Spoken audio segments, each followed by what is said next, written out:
ईशोपनिषद के विषय में चिंतन करते हुए पिछले वीडियो में हमने पहले मंत्र का चिंतन किया। आज ईशोपनिषद का जो दूसरा मंत्र है, कुर्वन्नेवेह कर्माणि जिजीविषे क्षतं समः एवं त्वयि नान्यथा इतो अस्ति न कर्म लिप्यते नरे। इसका अर्थ है कि मनुष्य इस संसार में 100 वर्ष तक जिए लेकिन कर्म करते हुए।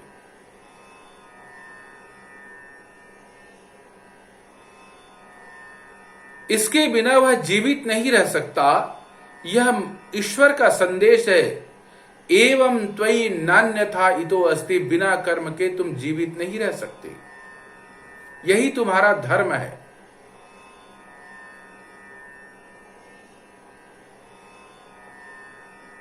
मनुष्य मानसिक, वाचिक और शारीरिक 3 प्रकार का कर्म करता है।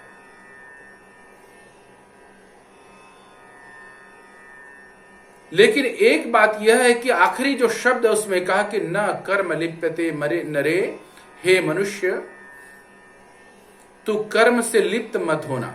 यही इस ईश्वर का संदेश, ईशोपनिषद का संदेश का मुख्य ध्येय है। कर्म क्या है? हम सबसे पहले ज्ञान को संचित करते हैं, विद्या को इकट्ठा करते हैं और वह हमारे अवचेतन मन में धीरे धीरे संग्रहित हो जाता है।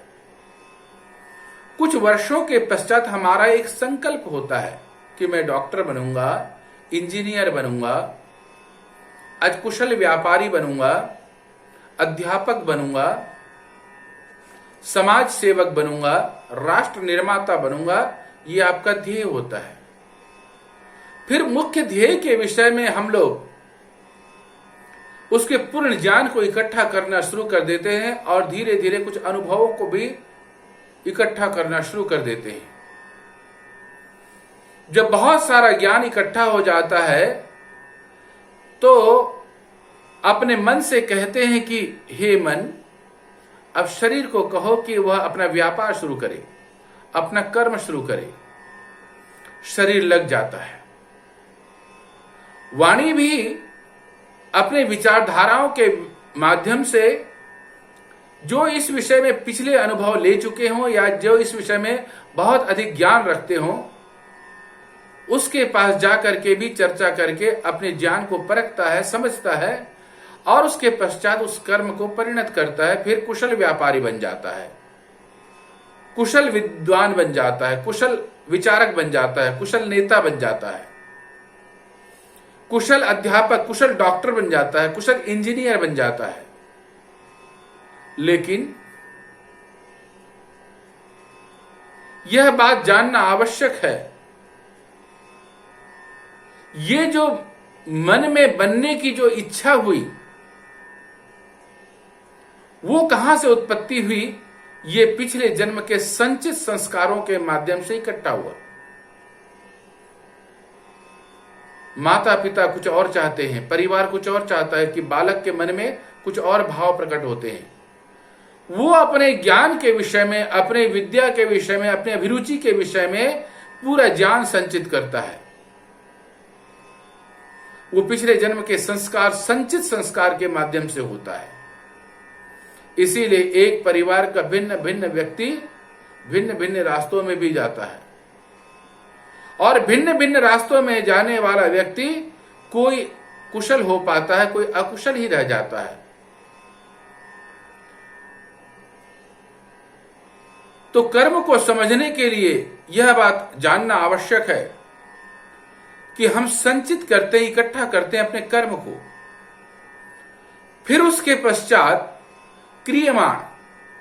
क्रियमाण का मतलब अभी तत्काल हम जो काम को कर रहे हैं और करना चाहते हैं और करते चले जा रहे हैं।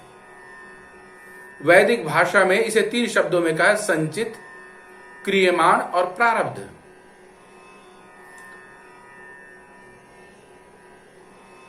संचित का मतलब मैंने आपको बताया कि ज्ञान का इकट्ठा करना, अनुभवों का इकट्ठा करना और सबको अवचेतन मन में प्रेषित कर देना। और क्रियामान का मतलब यह है कि उन संचित कर्मों के माध्यम से तत्काल अपने संचित ज्ञान को फलीभूत करने के लिए काम शुरू कर देना। लेकिन यहीं पर सबसे बड़ा प्रश्न उत्पन्न होता है। एक देश में हजारों व्यक्ति एक प्रकार के कर्म करना चाहते हैं, लेकिन कुछ चंद लोग सफल होते हैं। एक कक्षा में हजारों इंजीनियर पास होते हैं, लेकिन कुछ ही इंजीनियर सफल होते हैं। हजारों डॉक्टर पास होते हैं, लेकिन कुछ डॉक्टर जो होते हैं बहुत सफलता के चरम सीमा पर पहुंच जाते हैं। इसके पीछे रहस्य क्या है, कारण क्या है? तो इसके पीछे उसका प्रारब्ध होता है। प्रारब्ध को सामान्य भाषा में उसका भाग्य कहते हैं, लेकिन क्या भाग्य के भरोसे रहा जाए? तो नहीं, भाग्य के भरोसे नहीं रहना, अपितु भाग्य को पुनर्निर्माण के लिए नए सिरे से तैयार हो जाओ। जब कहीं कमी रह जाए, रोज रोज नए ज्ञान संचित करो। नए अनुभवी व्यक्तियों से पूछो कि मुझ में कहां कमी रह गई। आत्मविश्लेषण करो, लेकिन आत्मविश्लेषण करने के लिए भी किसी सुयोग्य विद्वान, सुयोग्य व्यक्ति के माध्यम से करो, और स्वयं भी करें। इसको समझने के लिए एक छोटा सा उदाहरण देता हूं। एक बार इंद्रदेव मनुष्य लोक में मनुष्य बनकर के विचरण कर रहे थे। जंगल में जाते हुए 3 बालक मिले। उनको देख करके इंद्रदेव ने मनुष्य की भाषा में कहा कि बालकों, मैं रास्ता भटक गया हूं, भूख प्यास से पीड़ित हूं, क्या तुम मेरी सहायता करोगे? तीनों बालक प्रसन्न हुए, घर से भोज्य पदार्थ, खाने की चीजें और जल लाए, और ला करके संचित करके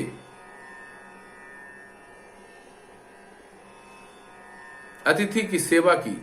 प्रसन्न होकर उसने कहा कि वरदान मांगो, मुझ में शक्ति की मैं वरदान दे सकता हूं। एक बालक ने कहा मुझे बहुत सा धन दो। दूसरों ने कहा मुझे बहुत सारा जमीन दो, संसाधन दो, जिससे मैं बहुत बड़ा जमींदार बन जाऊं। तीसरे ने कहा कि सिर्फ मुझे ज्ञान का आशीर्वाद दो, मैं ज्ञानवान बनूं, मैं विद्यावान बनूं। तीनों को तथास्तु कह करके आशीर्वाद दे दिया। ज्ञान को प्राप्त करने वाले व्यक्ति को भाग्य से सुयोग्य गुरु मिले। पढ़ना शुरू कर दिया। शांत, स्थिर बुद्धि, विवेकशील बुद्धि के माध्यम से खूब विद्यार्जन किया। एक दिन वह देश का मंत्री बना और राजा का मुख्य सलाहकार बना, जिसकी वजह से राजा ने बहुत अच्छा शासन किया। लेकिन पहले और दूसरे बालक अपने विवेक की कमी की वजह से धन भी गंवा बैठे, अपनी संपत्ति भी कम कर लिए। अब इस कहानी से समझ में आता है, एक ने ज्ञान को संचित किया और दो ने अपने प्रारब्ध भाग्य के माध्यम से जीवन का आनंद लेना शुरू कर दिया, और संचित ज्ञान और क्रियमाण के माध्यम से एक महामंत्री बन गया और यश भी कमाया, नाम भी कमाया, धन भी कमाया और स्थिरता को प्राप्त कर दिया। इसी प्रकार से व्यक्ति अपने ज्ञान, विवेक और उसके माध्यम से इकट्ठा किए हुए प्रारब्ध और पिछले जन्म के संस्कार को ध्यान, पवित्रता के माध्यम से शुद्ध करते हुए अपने कार्य में सफल हो सकता है।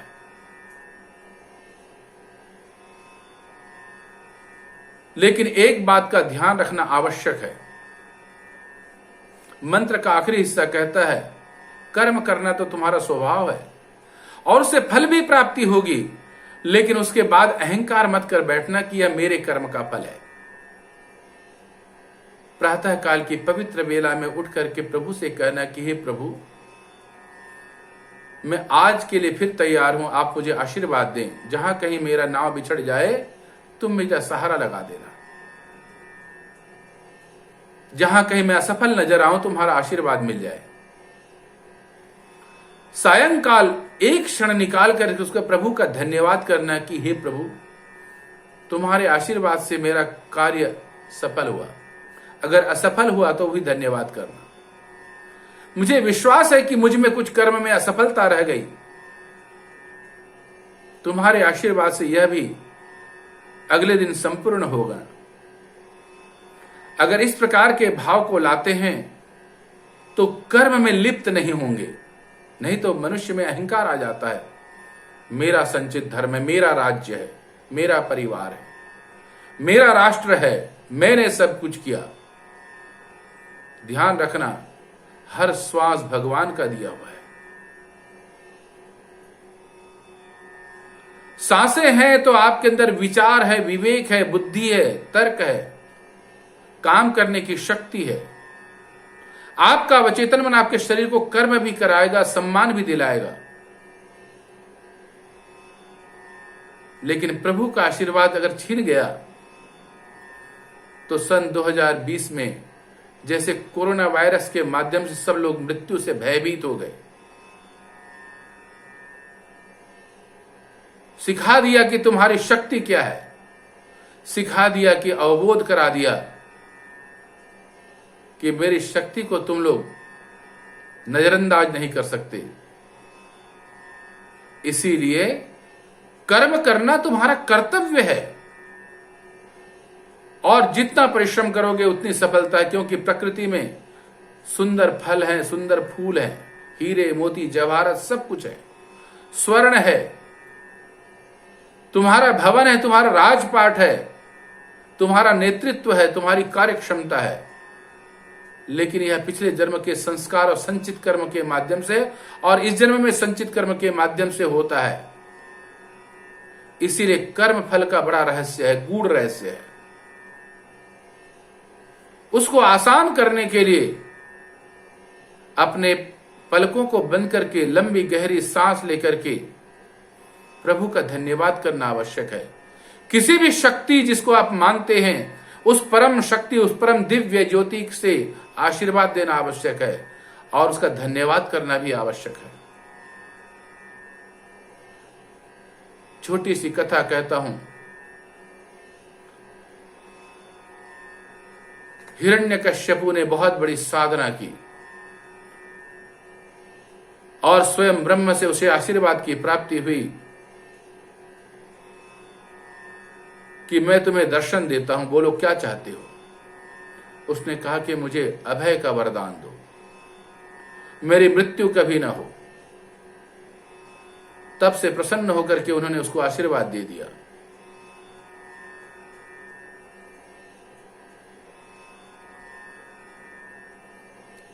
धीरे धीरे राज्य पाठ करते हुए उसे अहंकार आ गया और अहंकार से वशीभूत होकर के उसने यह कहना शुरू कर दिया, मुझे न देव हरा सकते, न दानव हरा सकते, न मनुष्य हरा सकते, इसीलिए सबसे बड़ा राजा मैं हूं। उन्हीं के घर में एक बालक उत्पन्न हुआ जो ईश्वर भक्त था, क्योंकि उसकी मां ईश्वर भक्त थी।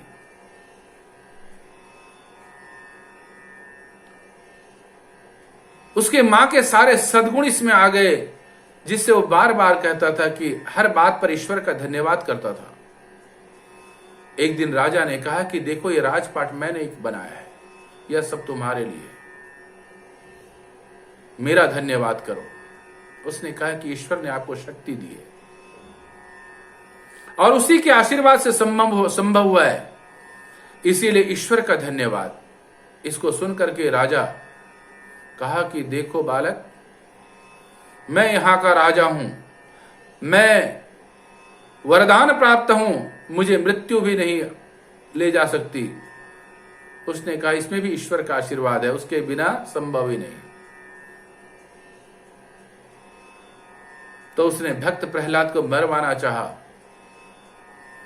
पर स्वयं ईश्वर प्रकट होकर के उस अहंकारी का विनाश कर दिया कथन का तात्पर्य यह है कि इस कथा से अगर ईश्वर के वरदान से तुम्हारे को कोई शक्ति प्राप्त हुई है तो उसका आभार अभिव्यक्त करना आवश्यक है, और इस जन्म में भी कुछ प्राप्त होता है तो उसका आभार अभिव्यक्त करना आवश्यक है। तो इस मंत्र में सबसे बड़ी बात यह कही गई है, 100 वर्ष तक की आप जिए, स्वस्थ रहें, प्रसन्न रहें, परिवार में आनंद रहे, और कर्म करने से आप कभी पीछे मत हटें। अगर कहीं कमी रह जाए तो नए सिरे से अपने कर्म को करना प्रारंभ कर दें, लेकिन कर्म में लिप्त मत हो जाना, अहंकार से अभिभूत मत हो जाना, मोह से अभिभूत मत हो जाना। सिर्फ प्रभु का धन्यवाद करना, उसके श्वास प्रश्वास दिए हुए में बैठ करके चिंतन करना, हे ईश्वर अगर तू नहीं दिया होता तो मैं कैसे कर सकता था। यही इस मंत्र का भाव है। ऋषि ने हमें संदेश दिया है आत्मविश्लेषण करने के लिए। ऋषि ने संदेश दिया है ईश्वर की ताकत को पहचानने के लिए। ऋषि ने संदेश दिया है कर्म करना तुम्हारा स्वाभाविक धर्म है, लेकिन ईश्वर के वरदान के बिना असंभव था, और वो भी आपने जन्म जन्मांतरों के और इस जन्म के संचित कर्म के माध्यम से आप सफलता की सीढ़ी पर चलते चले जा रहे हैं। अगर कोई व्यक्ति असफल है तो उसे नए सिरे से प्रयास करना चाहिए। यही कर्म का रहस्य है।